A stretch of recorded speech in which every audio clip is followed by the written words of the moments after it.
40장에서 요셉은 술 맡은 관원장에게 나를 생각하고 나를 건져 주소서라고 부탁하면서 사람을 의지했습니다. 그러나 하나님은 그 기대를 철저하게 깨뜨리셨습니다. 술 맡은 관원장은 요셉을 기억하지 못하고 잊어버렸죠. 요셉은 2년 동안이나 의지했던 사람으로부터 철저하게 잊혀져 버렸습니다. 하나님께서 2년 동안 감옥에서 요셉에게 남아있던 인간적인 자존심을 모두 뽑아내시죠. 요셉은 형들에게, 심지어 아버지에게도 자신의 꿈을 자랑했던, 가족들로부터 높임을 받는 우월한 존재가 될 것이라고 자신의 꿈을 자랑했던 자존심이 가득한 사람이었습니다. 사람들에게 인정받음으로 우월감을 느끼는 교만이 그 안에 있었죠. 하나님은 사람의 인정과 기억으로부터 요셉을 철저하게 2년 동안 낮추십니다. 하나님은 신자를 자신의 일에 사용하실 때 반드시 낮추십니다. 신자라고 할지라도 옛 습성이 남아있거든요. 남겨진 마음의 우상이 우리 안에 있습니다.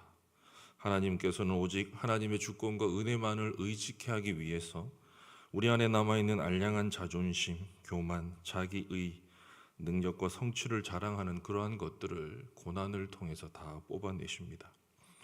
2년이라는 고난의 시간은, 사람들로부터 잊혀지는 이 시간은 오히려 하나님께 자기의 시선을 고정하는 시간이었습니다.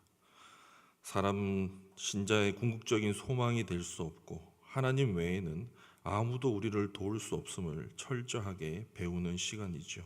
훗날 요셉은 일인지하 만인지상의 자리에 오릅니다. 세상 권력의 중심에 서게 되는데도 세상 권력에 안주하지 아니하고 자신의 유익을 구하지 아니하고 오직 하나님께 시선을 고정하고 약속의 땅을 바라보면서 오직 이스라엘의 구원을 위해서 자신을 헌신할 수 있었던 이유가 무엇일까?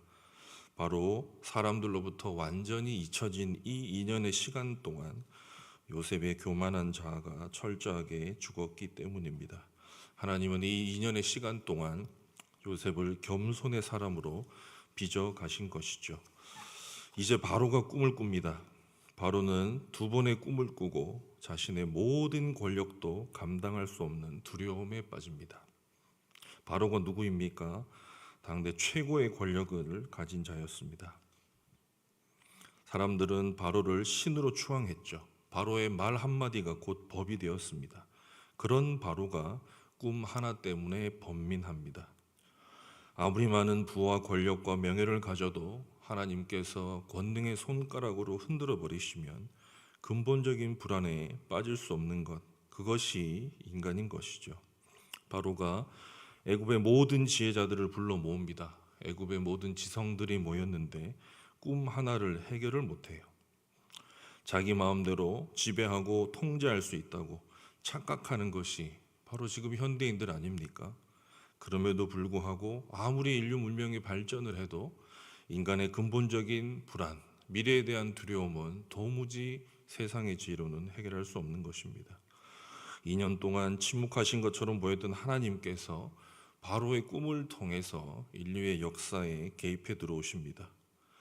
역사의 주인이, 역사를 주관하는 이가 하나님 자신인 것을 드러내신 것이죠. 드디어 술 맡은 관원장이 요셉을 기억합니다. 요셉에게 입은 은혜를 갚기 위해서가 아니라 바로가 분노를 하니까 그 분노를 해결하기 위해서 요셉을 찾았습니다. 하나님은 바로의 꿈을 통해서 역사에 개입하심으로 사람들에게 잊혀져 있던 요셉을 다시금 역사의 전면에 등장시키십니다. 바로의 명령을 통해서 요셉이 바로의 왕궁으로 들어갑니다. 아버지가 입혔던 채색 옷에서 노예의 옷으로, 보디발 집에서 총무의 옷에서 죄수의 옷으로, 이제는 왕궁에서 입는 옷으로 요셉의 인생은 참으로 굴곡집니다. 그러나 하나님께서 주신 꿈을 향하여 점점 나아가고 있었죠.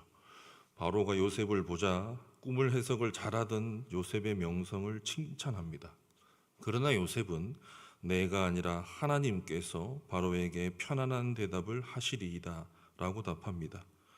요셉은 형들 앞에서 자신의 꿈을 자랑하던 꿈꾸던 자였습니다. 그러나 이제 요셉은 자신을 낮추어서 자신은 하나님의 꿈을 해석하는 도구에 불과하다고 말합니다. 요셉은 자신의 능력을 증명하는 것이 아니라 오직 하나님의 영광만을 드러내지요. 하나님께서 요셉을 억울하게 2년 동안 감옥에서 낮추어서 그의 높아진 자아를 깨뜨리신 이유가 바로 여기에 있습니다. 하나님께서는 요셉을 온 세상을 구원하는 총리로 세우시기 위해서 그를 겸손의 사람으로 만들어 가신 것이죠. 교만에서 겸손으로, 자기 자랑에서 하나님의 영광으로, 자기 꿈에서 하나님의 비전으로, 하나님은 이것을 위해서 요셉의 옷을 여러 번 갈아입히신 것입니다. 세상의 모든 권력을 가졌으나 꿈 앞에서 불안에 떨은 바로가 어떤 것도 통제할 수 없는 노예, 죄수에 불과한 요셉 앞에서 자신의 꿈의 내용을 구구절절 설명하고 있습니다. 아무리 세상 권력을 다 가지고 있다라고 할지라도 그 세상 권력이 얼마나 허무하고 무력한지를 하나님은 우리에게 보여주고 계신 것이죠. 세상이 아무리 발전하고 세상이 아무리 커 보이더라도 결국 영적인 허무함과 근본적인 불안함은 오직 복음을 통해서만 해결될 수 있는 것입니다. 하나님은 온 세상을 구원할 총리로 요셉을 세우신 것처럼 훗날 이스라엘 백성을 하나님의 제사장 나라로 세우십니다. 그리고 주님의 몸된 교회인 우리를 왕 같은 제사장으로 이 땅에 세우셨죠. 아마도 요셉은 약속의 땅으로 돌아가고 싶은 열망이 가득했을 것입니다.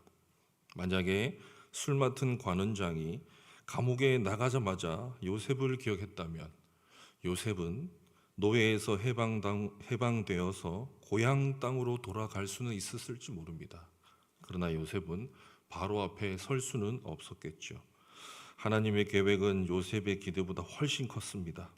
하나님은 요셉을 단지 한 명의 히브리 청년으로 남기려고 억울한 고난을 허용하시면서까지 애굽으로 이끄신 게 아니었던 것입니다.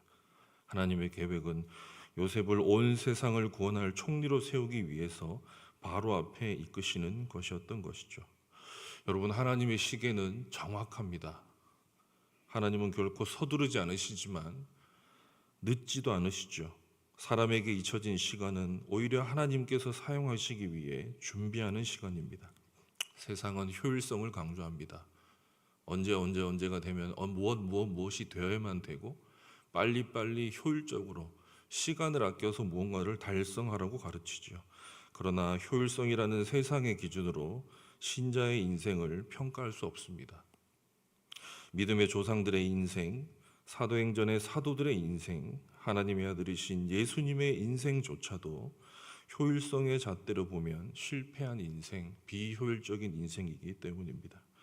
빠른 길이냐 느린 길이냐, 질러가느냐 돌아가느냐, 효율적이냐 비효율적이냐, 그것보다 더 중요한 것은 하나님과 동행하면서 영적으로 성숙해 가느냐에 있습니다. 기다림은 결코 낭비가 아닌 것이죠. 하나님과 동행한다면 우리 인생 단 한순간도 헛되지 않기 때문입니다. 사람에게 완전히 잊혀졌으나 오직 하나님만 바라보고 하나님만을 영화롭게 하신 예수 그리스도와 함께 동행하면서 내가 아니라 하나님께서라는 믿음을 고백하는 성숙한 그리스도인으로 빚어가길 소원합니다.